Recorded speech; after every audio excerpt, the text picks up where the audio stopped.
Unexpectedly, it wasn't clickbait. It was exactly like that. After the footage was... The impact was equally severe, with preliminary estimates indicating damages amounting to... This is Jerusalem, a city that has endured centuries of wars, collapses, and fallen empires yet never truly broken. But recently, something has begun beneath its foundations. Fire surfaced from ancient stone without eruption or warning. Water did not recede slowly, it vanished. The ground shifted quietly, not in ruin, but in restraint. Then the sky answered.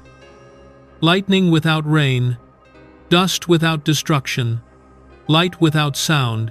Science separates these events, calling them weather, geology, coincidence. Scripture does not. When earth, water, fire, and sky move together with precision, the Bible calls it a warning. In this video, we follow these signs in order and ask the question many avoid. What if this is not the end, but a wake-up call? If you're watching, like, comment your thoughts, and subscribe to stay with this investigation. Fire does not simply rise from stone, especially not beneath one of the oldest cities on earth. Yet in Jerusalem, witnesses described flame emerging directly from ancient rock, without eruption, without warning, and without the violence normally associated with subterranean heat. This was not a wildfire, not a gas explosion, and not a surface ignition. The fire appeared precisely where fire should not exist. Geologists immediately searched for familiar explanations.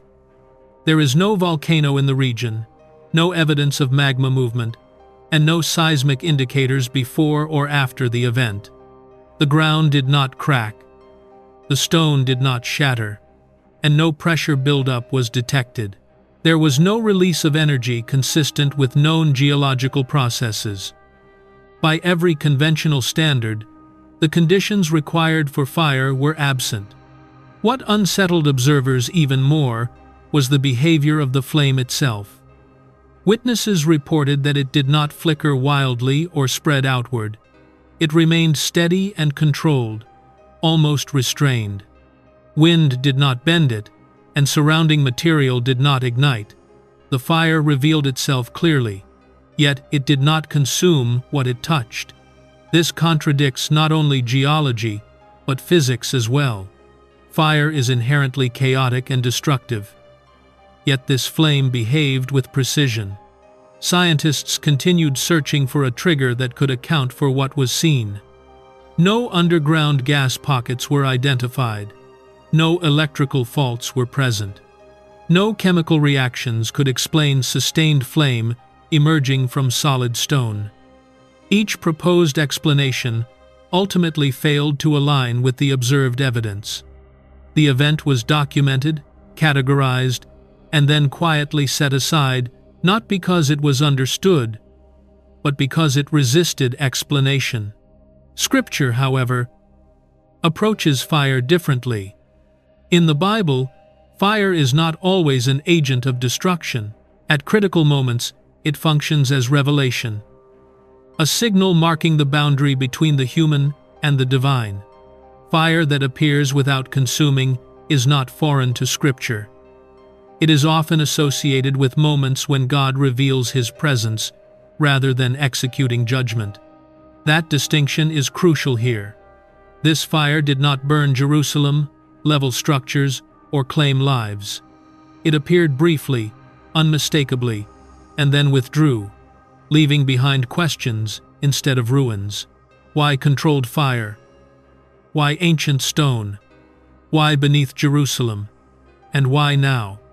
After the fire that should not exist revealed itself without consuming, the city did not erupt into chaos. Instead, something quieter followed, something more restrained, yet deeply unsettling. The ground beneath Jerusalem did not collapse or explode. There were no cracked foundations, no fallen stone, no visible damage to structures that have stood for centuries. And yet, those who were there insist that something beneath their feet had changed. People nearby described a strange physical sensation, pressure in the chest, a tightening in the air, as if the atmosphere itself had become heavier. It was not panic or fear, but heightened awareness. The ground did not shake violently or throw anyone off balance. It stirred subtly. Witnesses said the earth no longer felt inert or silent, but active alert, responding rather than releasing. Authorities checked instruments, sensors were monitored, data was gathered. The results were inconclusive to the point of frustration. No meaningful seismic readings appeared. No measurable displacement was recorded. No indicators pointed to tectonic movement or underground collapse. By technical standards, almost nothing happened. And yet, the consistency of eyewitness accounts could not be ignored. What was felt was real, localized, and distinct from ordinary vibrations or passing activity. This contradiction is precisely what makes the event difficult to dismiss. If the ground had collapsed, explanations would follow. If buildings had fallen, causes could be assigned. Destruction invites analysis. But movement without damage leaves little to measure and much to question. The earth behaved not as though it were failing, but as though it were responding, signaling presence, rather than releasing pressure. Scripture speaks directly to such moments. In the Bible, not every shaking is meant to destroy. Some are meant to awaken. There are accounts where the earth trembles not to bring ruin, but to interrupt complacency and draw attention to something unseen. These movements are restrained and purposeful, disturbing awareness rather than landscapes. That distinction matters here. Jerusalem's ground did not rebel or give way. It moved just enough to be felt and remembered, then settled again, leaving behind no damage, only questions. If destruction were the goal, the outcome would have been unmistakable. If awakening were the intent, restraint would be essential. Jerusalem has endured earthquakes, sieges, and devastation. This was none of those. It was quieter, and precisely because of that, easier to ignore, yet paired with fire that revealed without consuming, the pattern becomes increasingly difficult to dismiss. Like the video, share your thoughts in the comments, and subscribe to continue this investigation. The city rested in darkness, still and watchful, when something unexpected appeared, not beneath stone or within the earth, but above it. In the quiet of night, witnesses reported seeing a human-like face take shape within a tree canopy, formed not by design, but by alignment. There was no screen, no projection, no artificial source. Only moonlight filtering through leaves, shadows settling along branches, and darkness shaping itself into something unmistakably familiar. The image was not grotesque or exaggerated. It was calm, balanced, and brief but clear enough to be recognized. The face did not flicker or distort as leaves moved. It formed with restraint, then faded as the light shifted. Those present described the same reaction, not fear, but attention, as if something were being revealed rather than imposed. The stillness around it felt deliberate, as though the moment required observation rather than response. Science offers a word for this phenomenon: pareidolia, the human brain's tendency to recognize familiar patterns, especially faces, in random stimuli. It explains how form can be perceived, but it does not explain why such clarity appears at a specific moment in a specific place. Following a sequence of restrained signs, Scripture approaches creation differently. The heavens declare the glory of God. The skies proclaim the work of His hands. Day after day, they pour forth speech. Psalm 19:1-2. In biblical understanding, creation is not silent. It communicates not with sound, but with meaning. And when people stop listening, That communication does not always intensify, it becomes more personal. A face is the most direct symbol of recognition. It implies presence, awareness, and relationship. Fire reveals power. Movement awakens attention. A face invites acknowledgement. So the question is not whether leaves and shadows can form a face. The question is why, at this moment, creation itself reflects something human, something recognizable, something meant to be seen. Jerusalem did not burn, collapse, or scream beneath sirens and falling stone. Instead, it vanished quietly from view as a dense wall of dust settled over the city without warning. This was not a storm tearing through structures, nor fire driven by wind, but suspended air thick enough to erase streets, buildings, and landmarks. Familiar outlines disappeared behind a curtain that did not fall but hovered, leaving Jerusalem standing and intact, yet unseen. Witnesses described the same sensations as the dust closed in.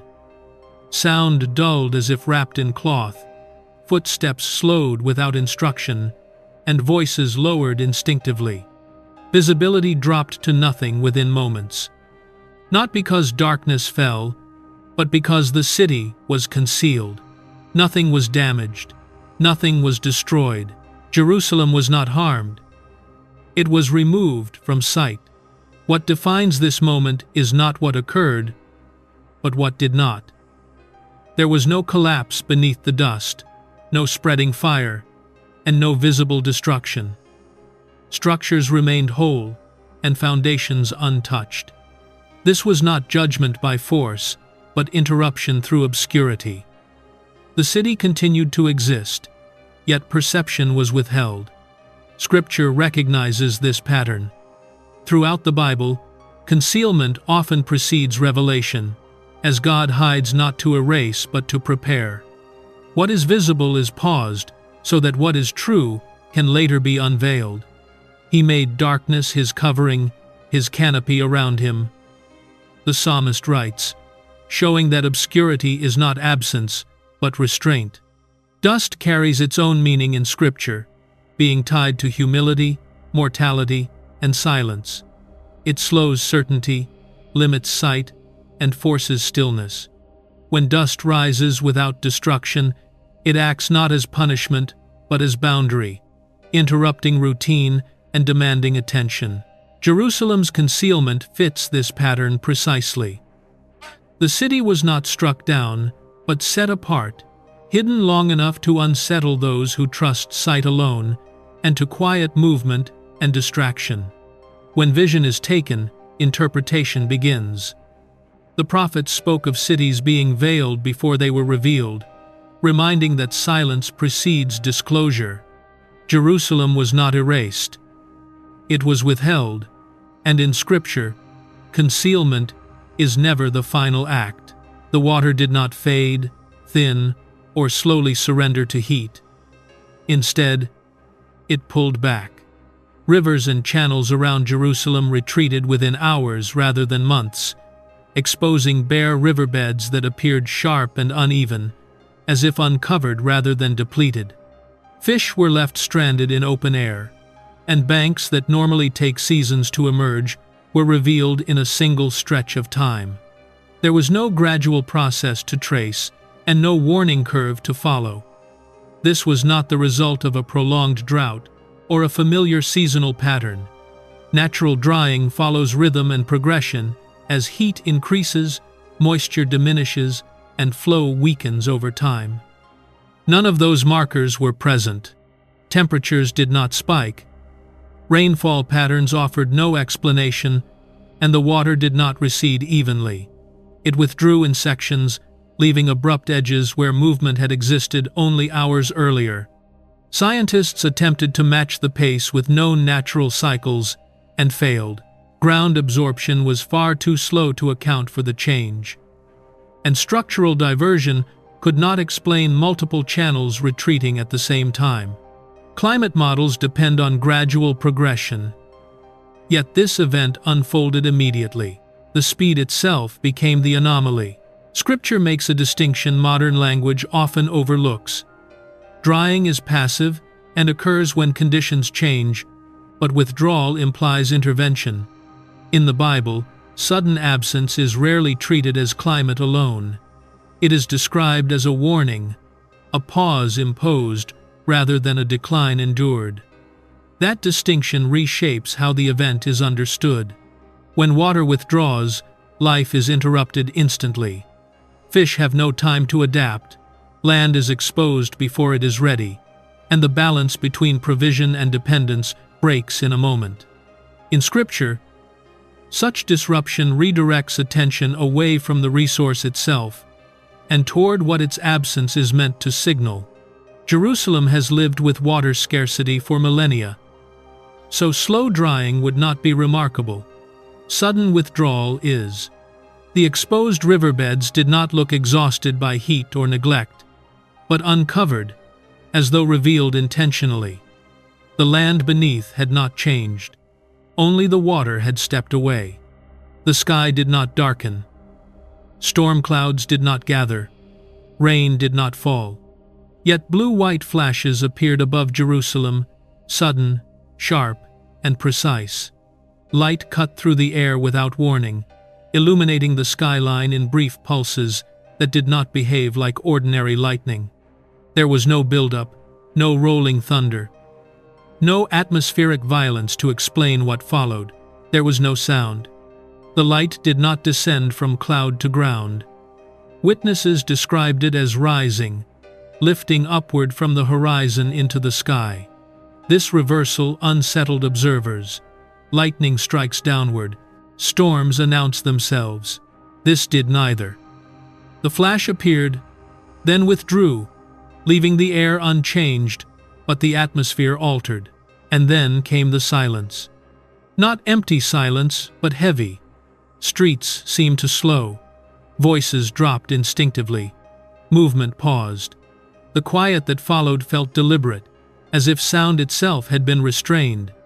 In nature, silence after light is unnatural. Thunder is expected. Its absence became the message. Scientific models rely on instability, charged clouds, pressure differentials, rainfall. None were present. No storm system registered. No thunder followed. Light without sound is not a minor anomaly. It breaks the fundamental relationship between energy and noise. What appeared above Jerusalem carried power without violence. Scripture records moments like this. There are times when God does not speak through thunder or fire, but through stillness, when the message is not in volume, but in awareness. Silence becomes the medium, the absence of sound forces listening rather than reaction. This light did not destroy. It did not scatter crowds or damage structures. It revealed itself briefly, then withdrew, consistent with the pattern already unfolding. Fire without consumption. Movement without collapse. Water without flow. And now, light without sound. Each sign removes another layer of force. Less destruction, less noise, more restraint, as if the message is not meant to overwhelm, but to be discerned. Not shouted, but noticed.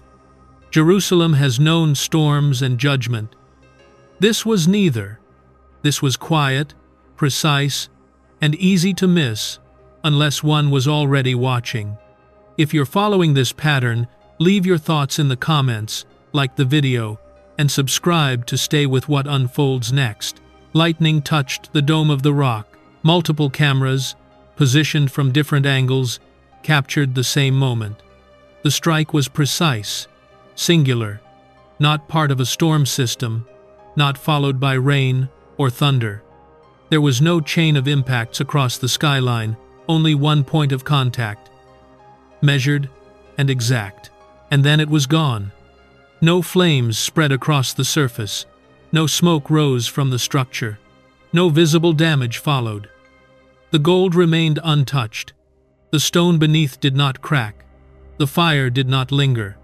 It made contact briefly, then withdrew, as if the act itself was the point, not the outcome. Physics expects consequence. Lightning carries immense energy. When it strikes, it burns, fractures, ignites. But this strike behaved differently. The absence of destruction became more striking than the impact itself. Fire arrived, touched, and retreated without leaving a scar. Scripture records moments where fire descends not to consume, but to confront. In biblical accounts, fire often marks recognition and encounter rather than an ending. It appears to draw attention, to signal presence, to separate the ordinary from the moment being addressed. In those instances, restraint matters more than force. The fire does not destroy what it touches. It identifies it. Gold carries its own symbolism. It does not burn. It reflects. It endures heat without being consumed. When fire meets gold, the interaction is not about destruction. It is about testing and exposure. The brief contact between fire and gold at the heart of Jerusalem carries weight beyond physics. This was not chaos. It was alignment, clear skies, a single strike, no damage, no aftermath. The flame did not linger because lingering was unnecessary. The contact itself was sufficient. In Scripture, such moments are confrontations, questions posed through action rather than words. So the question presses forward. Why contact without destruction? Why touch and withdraw? Why gold and why here? Because destruction erases. Contact communicates. Jerusalem has known fire that burned cities and fire that purified hearts. This moment belonged to neither extreme. It stood between brief, restrained, unmistakable. Fire touched gold. Then, it stepped back. And in the silence that followed, the city was left not in ruin but in reflection. Nothing ends. No final catastrophe follows these events. No city falls in a single night. No announcement echoes from the sky. No date is given. Jerusalem does not collapse into prophecy fulfilled overnight. Instead, life continues, shops open, streets fill, routines resume, and yet, something underneath has shifted. Confidence is shaken. Each sign arrives, restrained, measured, incomplete. Fire appears, but does not consume. The ground moves, but does not break. Water withdraws, but does not vanish forever. Light flashes without sound. Contact is made, then withdrawn. These are not conclusions. They are interruptions enough to be noticed, not enough to be dismissed as coincidence. That pattern matters. If judgment were the goal, escalation would follow. If destruction were intended, restraint would make no sense. Scripture consistently shows that awakening comes before judgment, warning precedes consequence. Exposure comes before decision. God does not rush humanity into endings without first calling attention to what has been ignored. Daily life continuing is not proof that nothing is happening. It may be the very test.